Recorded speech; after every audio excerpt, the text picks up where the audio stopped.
मेरे प्यारे बच्चों, मैं उमेश कुमार हिंदी की कक्षा में आप सभी का स्वागत करता हूं। बच्चों, आज हम लोग पढ़ेंगे कक्षा 10 का पहला पाठ सूरदास जी द्वारा रचित, जिसका नाम है पद। आज हम लोग इसी का अध्ययन करने जा रहे हैं।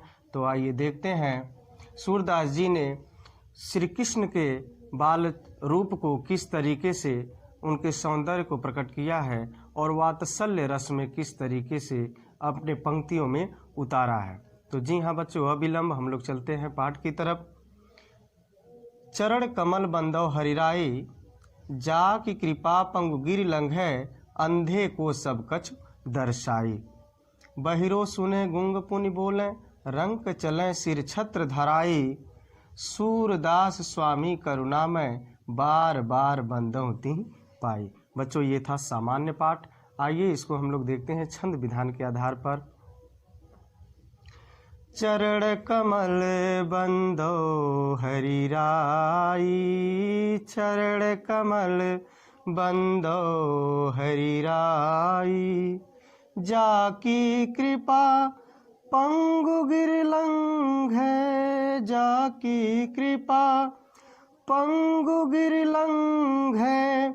अंधे को सब कछु दर्शाई, चरण कमल बंदो हरिराई, चरण कमल बंदो हरिराई।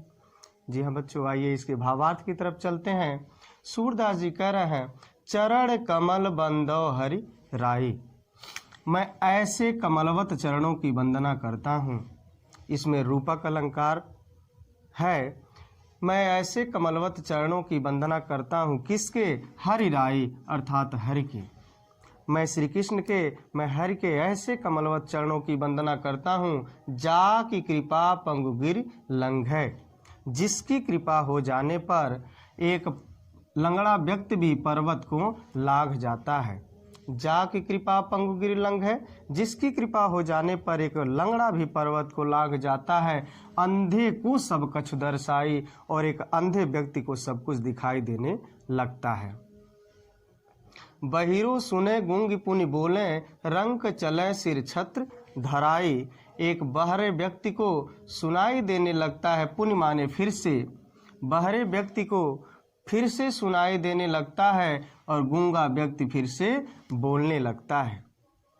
बहरा सुने गूंग पुनि बोले, बहरे व्यक्ति को सुनाई देने लगता है और गूंगा व्यक्ति फिर से बोलने लगता है। रंक चले सिर छत्र धराई, उनकी कृपा हो जाने पर, रंक मतलब होता है गरीब, उनकी कृपा हो जाने पर एक गरीब व्यक्ति के ऊपर छत्र धारण हो जाता है, अर्थात रहने का ठिकाना हो जाता है। सूरदास स्वामी करुणा में बार बार बंदौ तिहि पाई। सूरदास जी कहते हैं, मैं ऐसे करुणा में स्वामी की चरणों की बार बार वंदना करता हूँ। वो कह रहे हैं, मैं ऐसे करुणा में स्वामी के चरणों की तिहि माने तिहि पाई, अर्थात उनके चरणों की बार बार वंदना करता हूँ। जी हाँ बच्चों, अगला देखते हैं दूसरा। अभिगत गति कछु कहत न आवे, ज्यों गूंगे मीठे फल को रस अंतर्गत ही भावे। परम स्वाद सब हासु निरंतर, यमित तोष उपजावे। अभिगत गति कछु कहत न आवे।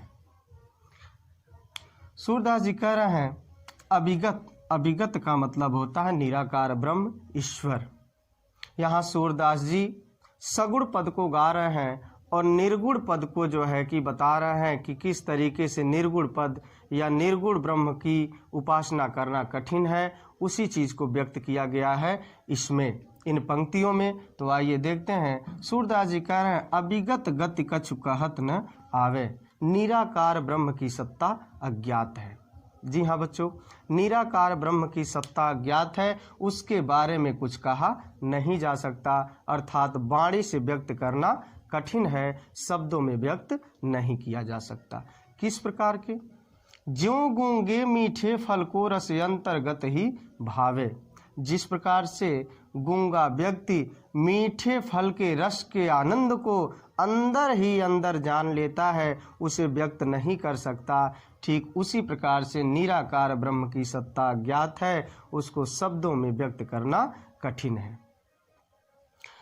परम स्वाद सब हासु निरंतर यमित तोष उपजावे। उस मीठे फल के स्वाद को वो अंदर ही अंदर जान लेता है।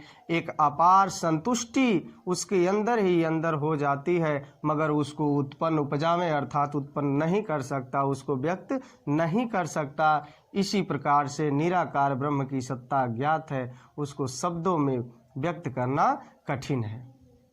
इसलिए मन वाणी को अगम अगोचर सो जाने जो पावे। सूरदास जी कह रहे हैं वाणी में व्यक्त करना कठिन है, वो अगम अगोचर है। अगम अगोचर का मतलब है ज्ञान इंद्रियों या इंद्रियों से परे है, वह इंद्रियों से परे है, इंद्रियों से दूर है, उसे वाणी से व्यक्त करना कठिन है। वो कहते हैं सो जाने जो पावे, उनको तो वही जान सकता है जो उन्हें पा लिया हो, जो उन्हें प्राप्त कर लिया हो। स्वरूप रेख गुण जाति जुगुति बिनु निरालंब कित धावे।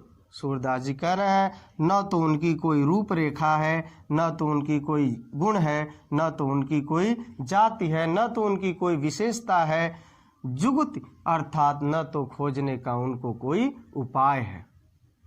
वो कह रहे हैं न तो उनकी कोई रूप रेखा है, न तो कोई गुण है, न तो कोई जाति है, न तो प्राप्त करने का उनको कोई उपाय है। ऐसी स्थिति में निरालंब कित धावे, बिना आधार के उनको कहाँ खोजा जाए, कहाँ दौड़ा जाए। सब विधि अगम विचार हिताते सूर सगुन पद गावे। सूरदास जी कह रहे हैं सब प्रकार से निराकार ब्रह्म को अगम्य मानकर सूरदास जी सगुण पद को गा रहे हैं। सूरदास जी सगुण पद को गा रहे हैं।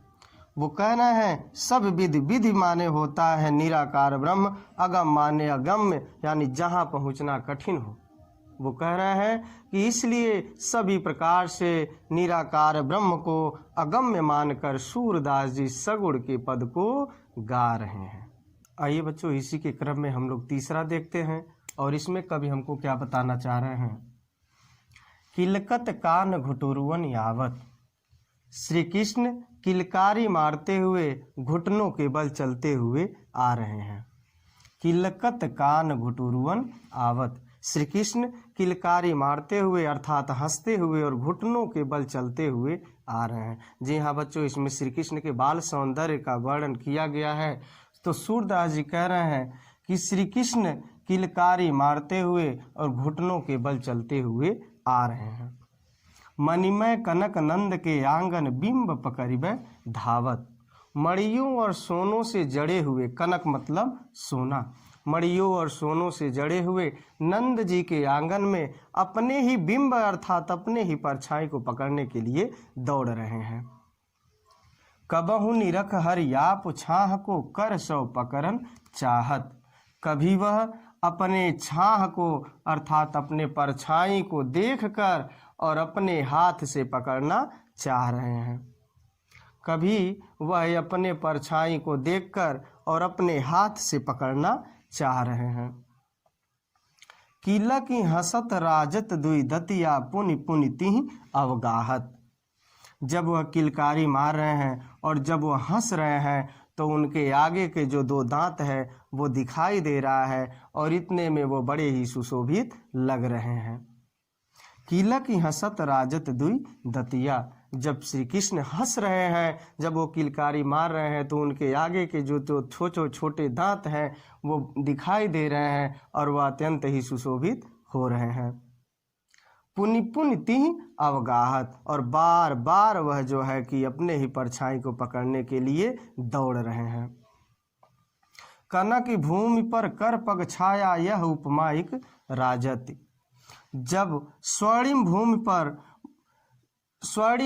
पर उनके कर और पग अर्थात हाथ और पैरों की छाया पड़ रही है तो यह एक उपमा सुशोभित हो रही है, यह एक उपमा प्रतीत हो रही है। क्या कि करी करी प्रतिपद प्रतिमन वसुधा कमल बैठत साजत, कि उनके प्रत्येक पद के लिए प्रत्येक मणि में वसुधा ने अर्थात पृथ्वी ने मानो कमल का आसन सजा दिया हो।